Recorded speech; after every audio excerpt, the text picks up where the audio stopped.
Buenas tardes, mi nombre es María Gracia Tomalá y vamos a hablar sobre el tratamiento médico-nutricional de las complicaciones de la cirrosis, ascitis y encefalopatía hepática. La cirrosis es una condición médica en la que el hígado está cicatrizado y permanentemente dañado. Es una enfermedad degenerativa acelerada del parénquima hepático. Por múltiples etiologías se va a producir una desestructuración del lobulillo hepático por un estado de regeneración mantenida. Van a crecer los hepatocitos de forma inadecuada y sin sus adecuados conductos de drenaje, sumado la fibrosis intersticial, van a terminar produciendo una insuficiencia hepática progresiva. Y los signos y síntomas ya no van a aparecer sino ya cuando el daño del hígado es severo. Una de las principales manifestaciones clínicas de los pacientes cirróticos es la ascitis. Se la define como una acumulación anormal de líquido en la cavidad abdominal debido a un estado de vasodilatación periférica permanente en los pacientes cirróticos. Existen 3 grados. El grado 1 es solo evidenciable mediante ecografía. El grado 2 existe distensión abdominal, pero no interfiere en la vida diaria del paciente. Y el grado 3, la distensión abdominal es aún mayor y ya interfiere en la vida diaria del paciente, por lo que el paciente se queja de falta de aire, que se cansa rápidamente. Y por último tenemos la encefalopatía hepática, que esto va a ser un deterioro de la función cerebral producido por la llegada de sustancias tóxicas que están acumuladas en la sangre al cerebro, que normalmente deberían de haber sido eliminadas por el hígado. Y la sustancia más implicada es el amoníaco, que está generado por la flora intestinal. Gracias. Dentro del tratamiento médico-nutricional de las complicaciones de la cirrosis, los requerimientos de los macronutrientes van a variar dependiendo de algunas situaciones, como la gravedad de la enfermedad, las necesidades individuales, al igual que cualquier tipo de restricción adicional que el paciente tenga.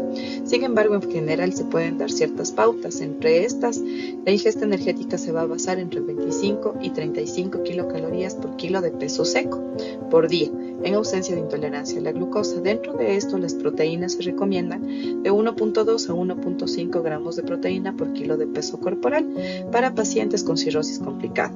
Los aminoácidos de cadena ramificada deben ser administrados en pacientes con desnutrición proteico-energética. Sabemos de antemano que las proteínas son esenciales para mantener la función hepática y la masa muscular.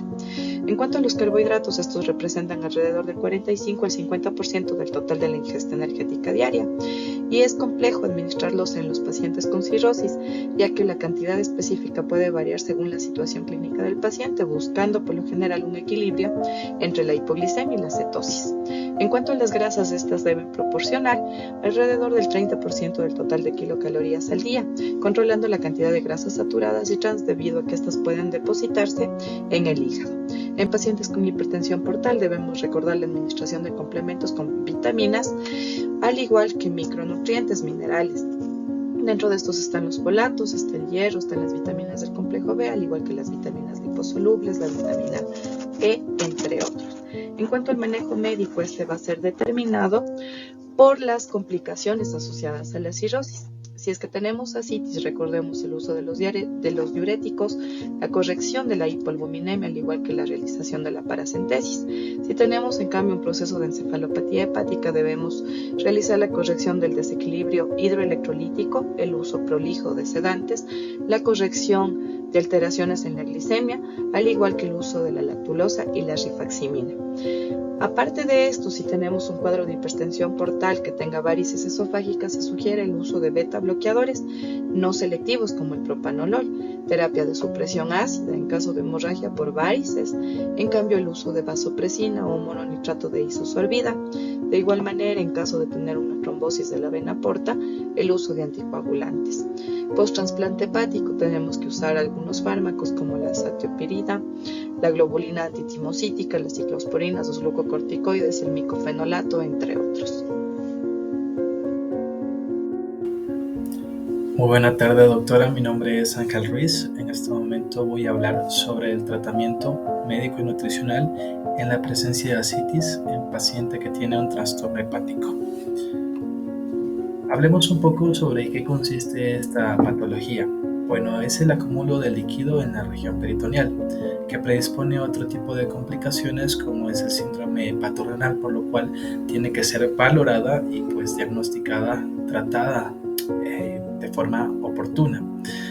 Consiste en la afección del correcto funcionamiento renal incrementa la resorción tubular de sodio, generando pues un acúmulo de líquido también en la cavidad abdominal y en el tejido intersticial. Se caracteriza por varios síntomas, esto varía, depende del paciente, pero en términos generales es disnea, falta de apetito, una sensación de llenura o de plenitud muy pronta, dolor corporal, principalmente a nivel de la espalda y a nivel abdominal, cansancio, flatulencia, diarrea y otros tipos de síntomas gastrointestinales. El tratamiento pues, de este tipo de pacientes se lo suele hacer de forma ambulatoria, exceptuando pues, algún tipo de complicación como puede ser la asitis refractaria, la peritonitis bacteriana y pues, el síndrome hepatorenal. Esto pues genera principalmente complicaciones en el paciente que tiene trastorno hepático, pero también puede darse en pacientes con algún tipo de trastorno a nivel pancreático, presencia de tumores, infecciones como es el caso de la tuberculosis, y también puede generar asitis. Consiste principalmente en una alteración de la circulación sistémica, también afecta la circulación esplácnica. Se caracteriza porque hay presencia de hipoalbuminemia y daño hepatocitario. Hay varios tipos de asitis dependiendo del grado, puede ser grado 1, grado 2 o grado 3 y pues cada una de estas tiene que ser valorada e interpretada de manera correcta y tratada pues de manera farmacológica y también con cambios en la dieta. Depende mucho de los síntomas que presente el paciente para poder definir su tratamiento. Y en cuanto a eso, pues tenemos varias opciones, que una de ellas es la paracentesis evacuadora. Esta suele hacerse pues en la mayor parte pues, de los pacientes. En el caso del grado 3, que se presente una asitis tensa, es importante hacer una reposición con albúmina endovenosa a una dosis de 8 gramos por litro de asitis extraída, pues esto va a ayudar muchísimo. Al momento de retirar el líquido se lo suele hacer en un solo procedimiento y se adiciona también pues esta albúmina para evitar la hiponatremia y el deterioro de la función renal. Es adecuado pues también mantener un tratamiento nutricional y farmacológico conjunto. El tratamiento nutricional va a consistir en la restricción de sodio de 1 a 1.5 gramos al día como máximo. Evitar el consumo de alimentos congelados, precocidos, procesados, enlatados en general, porque la cantidad de sodio que contienen es elevada. De igual manera, pues va en conjunto con el consumo de agua, que debe ser menor a la cantidad de orina excretada en 24 horas. En cuanto al tratamiento farmacológico, se utilizan dos diuréticos que son la espironolactona y furosemida. La espironolactona se utiliza de 25 a 400 miligramos día y la furosemida de 40 a 160 miligramos día. La dosis puede variar y se puede incrementar de manera escalonada y paulatina cada 5 a 7 días hasta llegar al máximo. Este tipo de fármacos puede derivar en hiponatremia, en encefalopatía, insuficiencia renal, por lo cual es importante aumentar la dosis de manera controlada. De igual manera, estos síntomas suelen desaparecer al suspender el fármaco. Es mucho mejor en este tipo de casos utilizar una dieta hiposódica al principio, pero no mantenerla a largo plazo, sino que aumentar poco a poco la cantidad de sodio y equilibrar con los fármacos en las dosis óptimas que sea recomendada por el médico.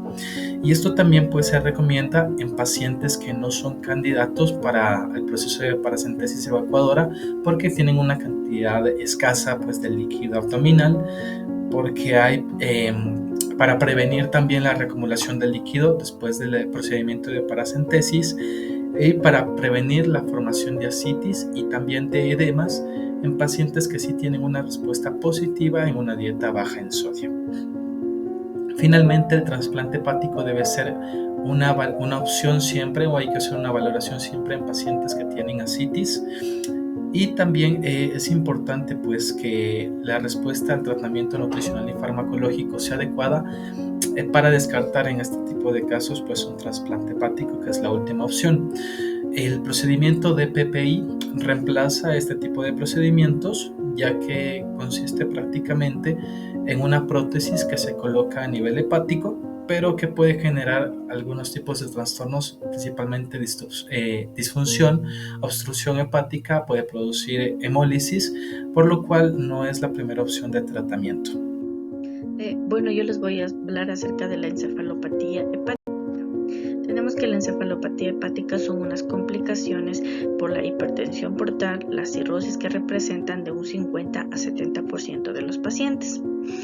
Tenemos que para esto se debe hacer un correcto manejo nutricional para evitar las complicaciones como son la cirrosis hepática, alteraciones neurológicas, alteraciones intestinales y a futuro, dentro de las alteraciones neurológicas, problemas psiquiátricos. Tenemos que hay un 80% de los pacientes que tienen un déficit proteico-calórico que va a causar una desnutrición. Por lo tanto, va a haber un manejo de carbohidratos que va a representar de un 35 a 40% de kilocalorías día, y las proteínas, que va de 1.2 a 1.6 gramos kilogramo, que nos va a beneficiar. En la ingesta de carbohidratos tenemos que mencionar que se debe dividir de 4 a 6 comidas. Esto va a mejorar en los carbohidratos en el proceso inflamatorio o proinflamatorio que está teniendo el hígado. Dentro de lo que es la ingesta proteica, nos va a beneficiar en pacientes que tienen baja masa, náuseas, vómitos y esta baja también restricción de hipocalorías que va a tener. Por eso es importante mantener una adecuada ingesta de proteínas. También vamos a tener aminoácidos aromáticos ramificados, como son la leucina, isoleucina y la valina, que son importantes para un extra energético que tenga el paciente. Dentro de los aminoácidos ramificados esenciales vamos a tener lo que es la proteína vegetal. Esta proteína vegetal nos va a ayudar mucho y vamos a tener, por ejemplo, las claras de huevo, el maní, que benefician. También vamos a tener lo que son el arroz moreno, que nos beneficia dentro de esta dieta. Vamos a tener las grasas, que van a representar el 30% y el 10% de grasa saturada, beneficiando así la salud. También vamos a tener vitaminas. ¿Cuáles son estas vitaminas? Vamos a tener el calcio. Este calcio, que va a ir de 1200 a 1500 miligramos y de 400 a 800 unidades internacionales de vitamina D, y la vitamina A, que va a ir de 100.000 unidades internacionales a 200.000 unidades internacionales. Esto va a favorecer especialmente en los pacientes que van a tener una ceguera nocturna, y conjuntamente con esto la ingesta de zinc y la carnitina, un aminoácido de cadena ramificada. Y también en los últimos estudios se ha visualizado que existe una amplia mejoría en los pacientes que hay un consumo de probióticos y prebióticos, que han demostrado que reducen los niveles de amoníaco y tienen efectos antiinflamatorios.